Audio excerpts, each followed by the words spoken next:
గత 5 రోజులుగా సమ్మెబాట పట్టిన అంగన్వాడీల ఆందోళనకు ఎట్టకేలకు అధికార పార్టీకి చెందిన ఓ ఎమ్మెల్యే స్పందించారు.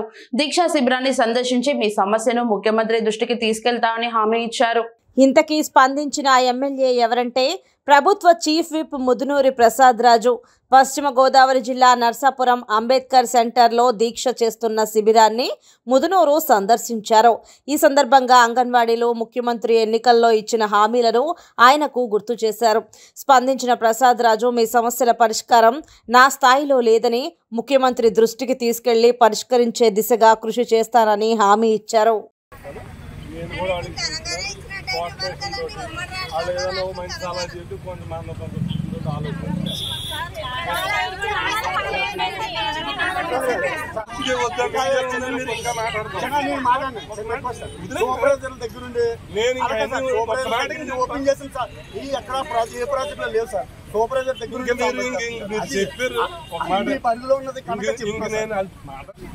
నేను మాట్లాడుతున్నా వాళ్ళతోటి మాట్లాడుతున్నా సమస్యలు తెలుసుకోవడానికి నేనే వచ్చా. అందుకే ఇబ్బంది ఏమి లేదు. దాన్ని మనం దీంట్లో ఎలా ఉంటుందా నేను ఇందాక అన్నాను కదా, మనం పెంచుతూ మొక్కేట్టు చాలా అర్థం మొక్కేట్టు మనం ఉందా నేను దాంట్లో తీసుకు మాట్లాడలేదు అనుకో అందరం మీదే కదా.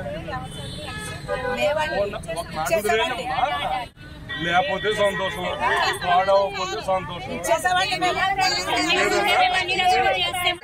మళ్ళీ ఎలిగిస్తాం రాకూడదని సార్, దానికి ఎలిగిస్తాం రాకుండా చేయండి అని చెప్తాం నేను సిడిఓ గారికి కూడా. కానీ ఆవిడ దగ్గర నుండి సూపర్వైజర్ తీసుకెళ్లి చేస్తుంటే ఇది మంచి పద్ధతి కాదమ్మా అని చెప్పాను. ఇప్పుడు 3 సార్లు